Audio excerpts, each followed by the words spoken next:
Okay, we've never started off the show like that, This but is we were why laughing this is why before. off-air conversations, when they leak into on air, and they confuse people. This is what happens.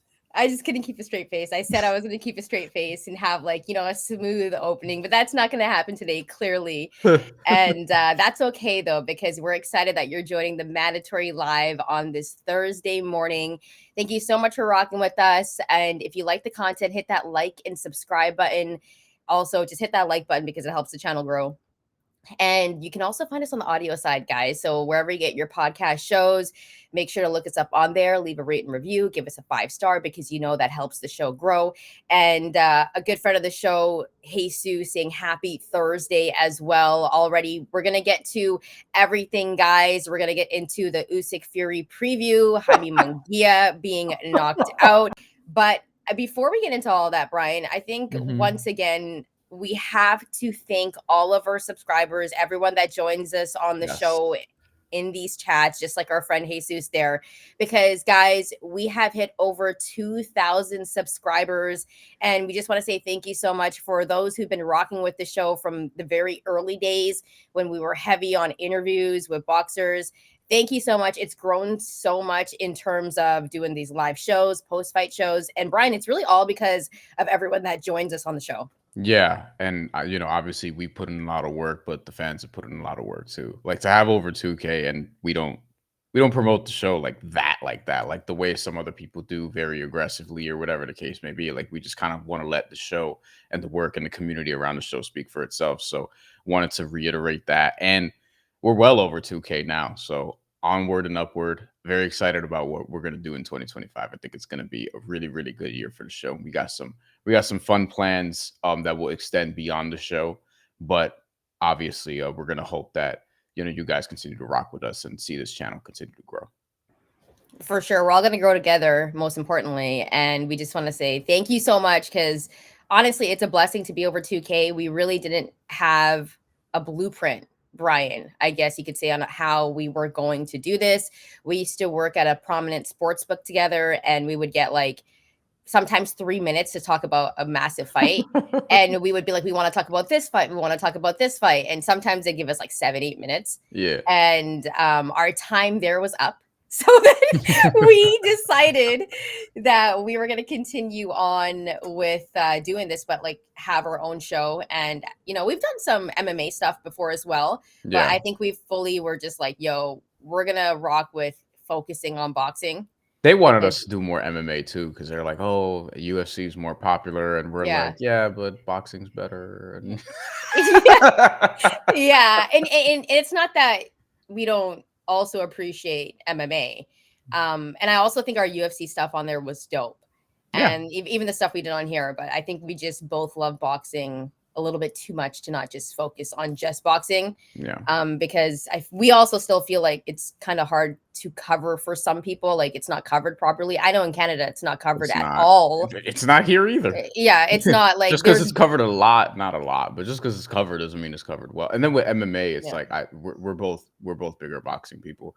There are other people, like this is why, like for example, like I don't really cover too much of the NFL.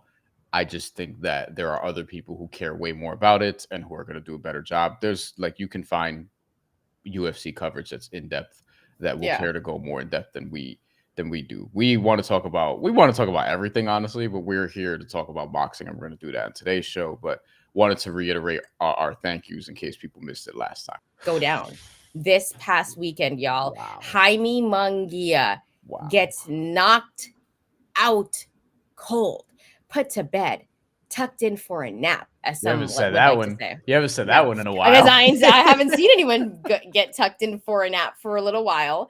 But Bruno Surace knocked him out, a journeyman who I believe only had 4 knockouts up until that point. So he's not like a knockout artist.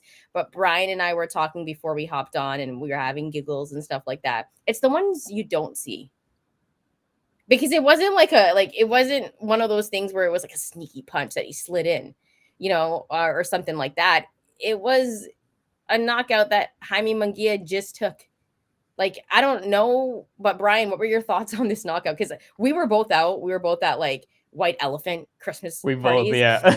And I saw it on Twitter and I was like, yo, Jaime Munguia got knocked out. And I sent it to you right away. And you were like, no As way. we were So doing the white elephant, and I grabbed my yeah, phone, I'm waiting for my number to be called. I grabbed my phone. I'm like, what the fuck? And then I yeah, looked at the punch. I hear like Cynthia Poncher just all like apoplectic. Like Jaime Munguia's been knocked out. Great call, by the way. yeah. I thought she nailed it. And Jaime Munguia, I mean, whew, so this is a fight I wasn't even looking forward to, Chantel. Like I was like, props to Jaime Munguia for I believe his fourth fight this year. Like the John Ryder fight apparently was within the last 12 months. And it feels like so long ago It's crazy. because we keep seeing Jaime Munguia. This old school shit. Like I miss when guys were like this active, fighting that many times in a calendar year. We haven't seen it from like a top flight guy in a while. Like January, May, September, December. Just every 3 or less than 4 months, but every 3 or so months, 3+ months. Like that's just great activity, especially after a year where he only fought one time, as most guys often do. And I mean, it was going to be a good year for him up until this. And now, oh my goodness, it was a homecoming fight as well. You get upset in a fight that he was like minus 3,000. This is legitimately we're planning an award show. We got two more shows before the year's up after this. We have our post-fight show for Usyk Fury, which is going to be Saturday, obviously. And we're planning an award show before the end of the year. We'll see when that's going to happen, but it will definitely be in that window between Christmas and New Year's. Expect it for that point. And two of the awards, knockout of the year, upset of the year, spoiler alert, might have been decided already because this was just like an incredible one punch knockout. Even though I'm not gonna lie, like luck could have played a little bit of a factor here, but also Jaime Munguia was defensively like the left hand was way down. He tried to pull, it looked like, and he did not pull nearly enough. Like he was still well within Surace's range. He eats the right hand and he just got thumped, and anything could happen in boxing. We just need that reminder every now and again because we don't get enough upsets, but we still get them. We still get some pretty big ones every now and again.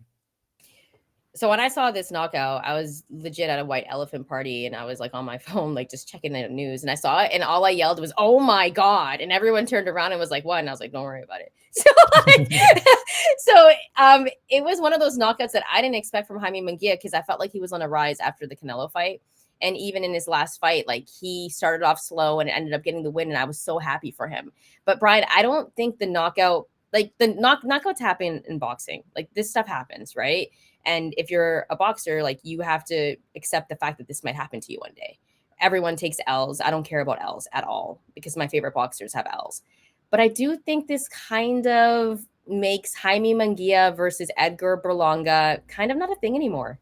Like, Berlanga said that. He tweeted that. yeah, it's true. Like he has all the right to say that. Like it makes it not a thing now. And now Berlanga, I want to know what he's going to do for his next fight and how he looks at his next fight because right now he's in a better position than Jaime Munguia. I hate to say it, guys, but it's true because I know one loss, like it doesn't change things, but in this era, unfortunately, it does. Like a loss like that, sorry, is what I'm trying to say. Like getting knocked out like that, yes. I want him to fight Trevor McCumbee next. That's who fought Caleb Plant last time. He dropped Caleb Plant, did he not, in that fight also? So I want him to fight Trevor McCumbee or Gabriel Rosado, I guess. But even though I feel like Rosado actually, like talking about upsets, Rosado is going to come to fight in a way that could make Edgar Berlanga uncomfortable. I think Berlanga, Rosado has a chance. yeah, like I think Let's be Berlanga, serious. He has a chance. Like Rosado's one of those guys that, yo, he could knock you out. And he's had like I think it was like 2 years ago where he was up for like knockout of the year for myself. Like he had a yeah, crazy knockout. Like he's one of those guys where he still has that punching power and you cannot take him lightly. I think Berlanga would get it done. But I mean, I wanted to see him versus Jaime Munguia. I've wanted to see that for a little bit now. And this Jaime Munguia knockout, I mean, it's going to be knockout of the year and upset of the year for most people. Like comparatively. The upset of the year last year was laughable as an upset in hindsight, but going in, this was an upset. Rafael Espinoza versus Robesi Ramirez was the upset of the year last year for Ring Magazine, for example. Okay, yeah, I could This is a way bigger upset than that. Like it's 100%. not even close. Not even close.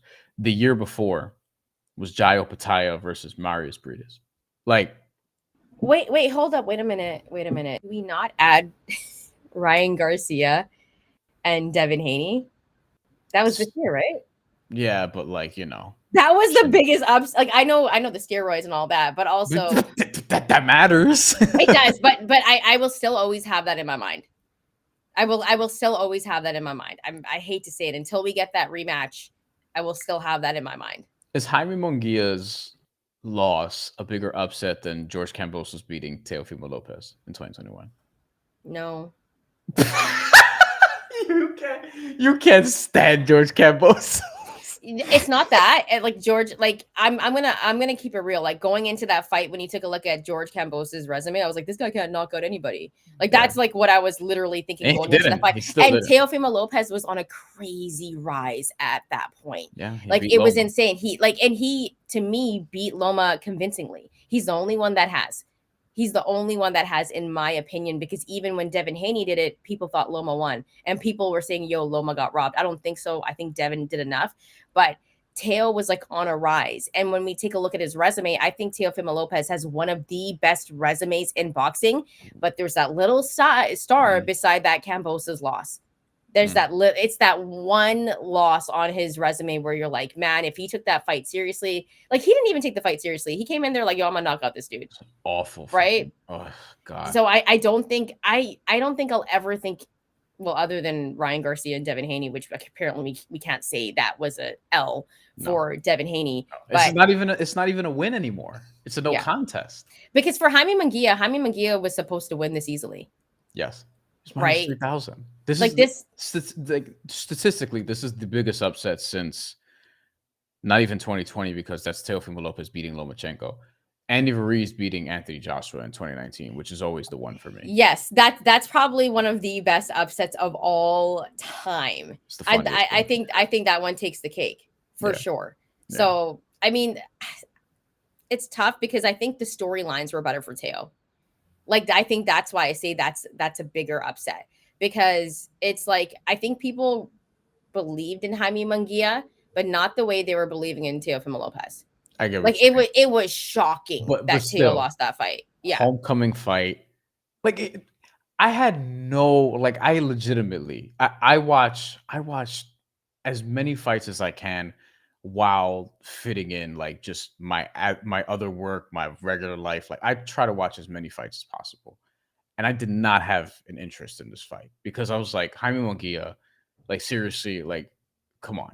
This guy has 2 draws, 4 knockouts. He's tough, but like, and Jaime Munguia was winning that fight until he got caught. Like he was ahead pretty convincingly. He dropped him earlier. Like, it's not like he was getting his ass whooped the entire fight, you know, and this one makes it shocking because, as a matter of fact, in terms of upset of the year, this is the first one that's a knockout that we're gonna, you know, see for a while.